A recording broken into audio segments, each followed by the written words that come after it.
Ladies and gentlemen, welcome to Smoking Speed, Turning the Dirt. Thanks for joining in with us today as I'm joined with Steve and Chuck here. I'm Robert Ortliff. I'm one of the guys here at Smoking Speed that help out on the track and help with the live feeds here. Steve, go ahead and introduce yourself. Well, I'm Steve Eaton from Northwest Ohio, and I am one of the announcers here with Mr. Denver Getchie, who unfortunately is not with us this weekend, but what a great weekend we are having here at Burlington Motor Park, here at Turning the Dirt, a brand new system for us right here tonight or this afternoon, getting ready to go. Mr. Chuck Dutter, welcome to the show, young man. Thanks for having me. Hey Chuck, it's a pleasure to have you out here. I know you work hard on that truck. It's always something, ain't it? Always. Just the name of the truck, always something. It's never easy. It's a pleasure to have you out here with us today. Thanks for having me. So you were out here running last night. Mind telling us how your day got started yesterday? It's a nice quiet day. Never. Nobody ever says that. I want the pool truck. We were working, thrashing on to get the truck ready to come out for this weekend. It's always a great weekend to come out.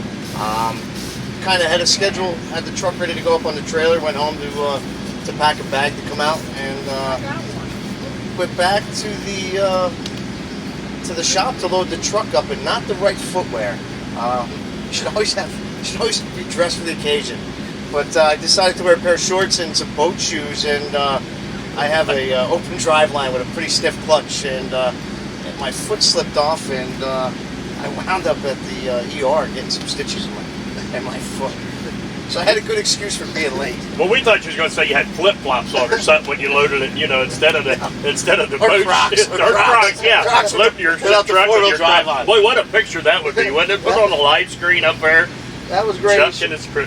You showed up late, but you still were able to make it out. You got the truck unloaded, and you know what? You put a pass down last night that was very impressive. I mean, you had a lot of problems coming up to that point. You made a good pass out at the testing tune. You want to tell us a little bit about your season up to this point? What's the word? I can't even actually put a word onto it.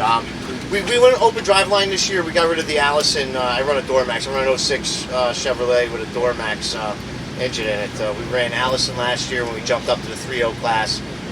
Over the winter, we thrashed on it. We did some work. Went open drive line. Got rid of the Allison. Went with drop box and a reverser. Put a big rear in it, so we knew it was going to be, a year that we had to learn the truck again. I just didn't think it was going to be this kind of year that we've had. Coming out, tested two days, two hooks right here, laid it down, and I'm like, all right. It started, got off the trailer, finished it the night before, put it on the trailer, came out, and laid down some decent rubber with the truck. And folks, last night this was his first full pass with the truck, other than test and tune from being out here, Robert. So what a run he had. Make sure you purchase the package of the Smoking Speed on TV, live TV, folks. Get it, watch it. From last night, you got up to 30 days to watch this program. Absolutely. It's very affordable. It's worth the money. You get all that pulling for 30 days. It's just really cool to see these guys come out and support pulling, especially with the year that we're dealing with now. With the COVID and everything. We're very fortunate to be out here and pulling right now. We really are. And I just want to say thank you, to people like you, Chuck, that are willing to bring their equipment out on a year that we weren't sure that we were going to even have any sort of point series for anyone. But yet you were willing to come out. We were able to get a point series started. The 3.0 truck class was really put together this winter for this series. And you know what? I think it is one of the stoutest points classes right now on the East Coast as far as trucks go, because of the numbers and the way that the guys are stacking them in there. I mean, it is a very tough class to win. There's a lot of heavy hitters out there, and that pass that you laid last night was just letting everyone know, you know what, your truck's out and it's back. Good job on that. It's coming around now. We just need to start dialing in. At least we got it down, and then we do some changes. It's a learning curve for me and my guys, and we're, a couple of friends of mine who got the truck now, going to start doing some gearing, and it's nice to start worrying about tire pressures and what gear we're going to run, and things like that we're going to leave it on the trailer. We're not going to have to take it back to the shop and rip it all the way down and put it all the way back in like we had to do 2 weeks ago. Yeah, Absolutely. and this is where these guys and gals come out here every week. This is their test and tune. If they're in the test and tune, like Smoking Speed has had test and tune for these guys and gals to come out here. If it isn't for that, it's not like NASCAR where they can go out and run around the track or whatever throughout the year to to go to different states where it's warm and test. This is your guys' test and tune.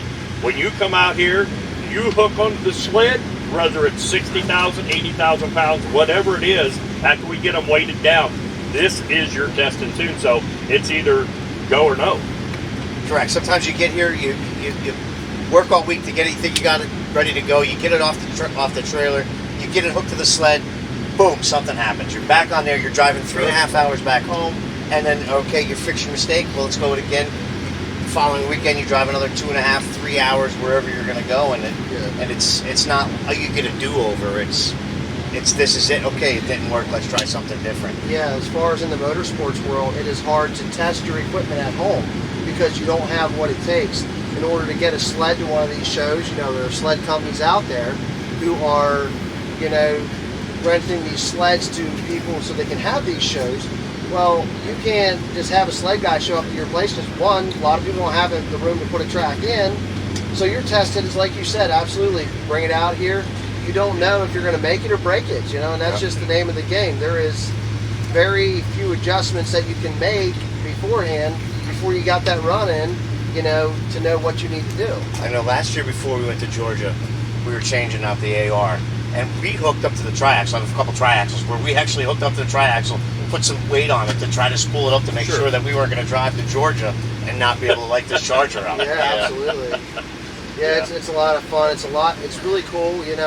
Most of these pullers have social media pages, or they at least have a social media page. You can get on there. You can friend them or like their page, and you can see what the work is going into on these trucks and tractors in the pulling world. See what they're doing to their vehicles. It's very interesting what these guys are doing, and hats off to what you guys do and the time that you take to make these animals. I mean, that's really what they are. They are. You're massive right. Animals. To come out here and put that on the line and just give it all it's got.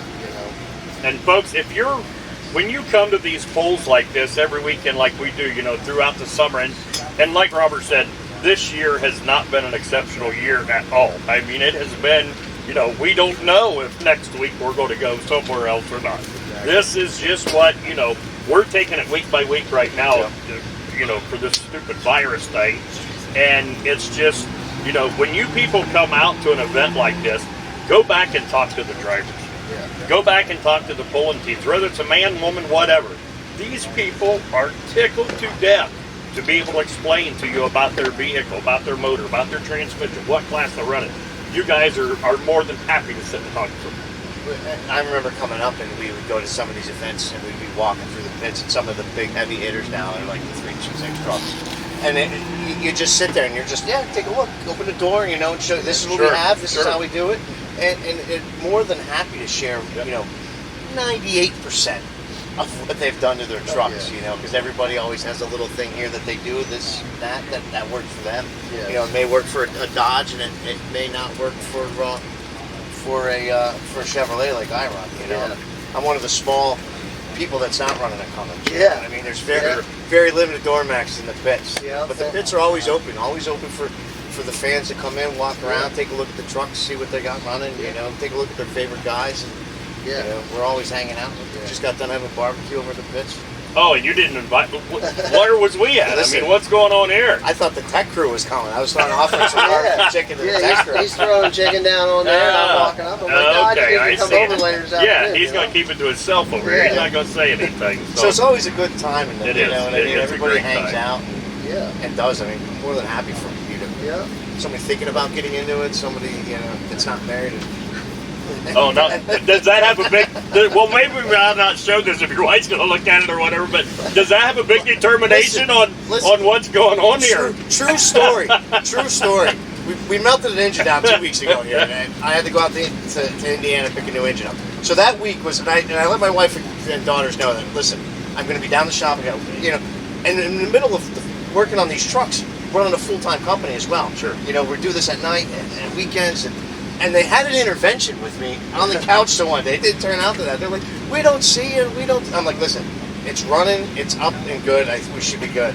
Yeah. And I was able to make that phone call last night. You know, and they're like, it must have been good because when things happen, you don't make that call. Sure. So it was really good because they're involved in it just as much as I am. Yeah, that pulling truck becomes part of the family. Yes, it It does. does. The wife, the dog, and the truck. Yeah.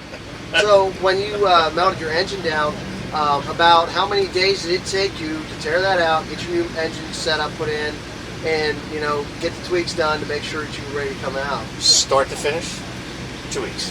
Wow. I melted the engine down on Saturday, and fortunate, grateful that we're able to do that.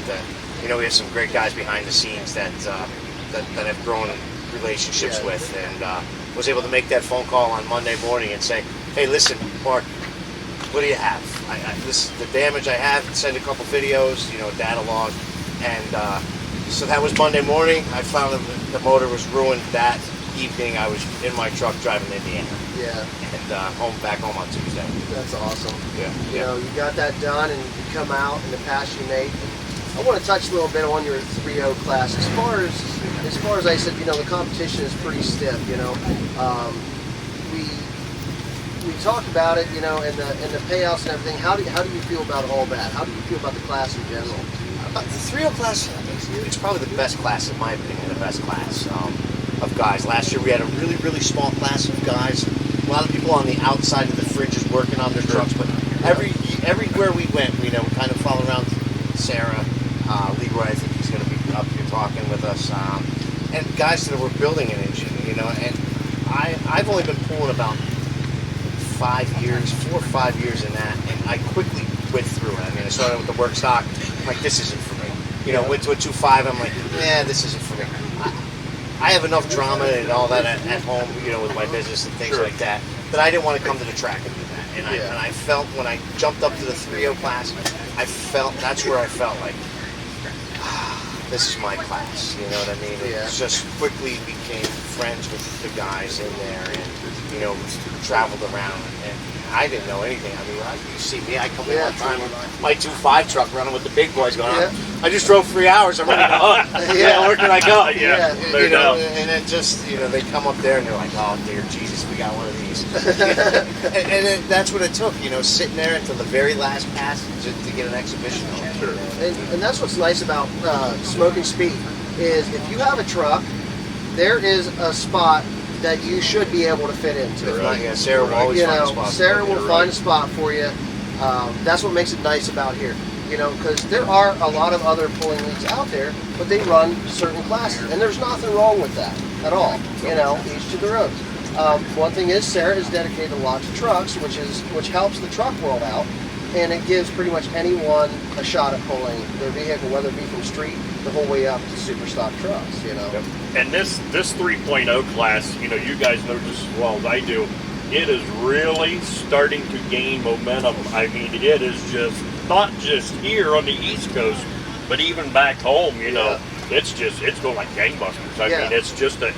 It's a class that I'm not saying takes $1 million to get into. Yes, it takes a lot to get into, but it's kind of a starter class, a mid-grade starter class that these guys can jump up into. Like yourself, you come up to 2.5 and work your way up, and it's a booming class. It really is. This year alone, there's some hooks we've had 19 or 20 trucks. I didn't think there was 19 or 20 trucks on the East Coast. And it's just it has grown. And like when we went to Georgia, which is a big event, we went to Diesels in the Dark last year, and you've seen all the trucks down there, and it's so great to be part of something like that here, that we're growing into that, where people are traveling from Ohio, New York, it's awesome. Tennessee, wherever we're at, to come pull with us, So you got to be on your A game.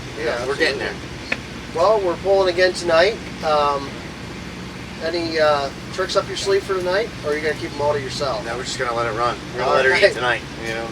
Nice soft coming out last night. We're just going to, open it up and let it go. And the strongest will survive. Well, the only thing I can say is make sure you keep your foot on that clutch until you absolutely can't hold it no more. don't put your boat shoes on tonight. Use your driver's suit shoes, and we'll be ready to go. We're Chuck, ready to go. Congratulations. Thank buddy. you. Thank Chuck, you. it was a pleasure. Yep. Thank you for having It was me. a pleasure.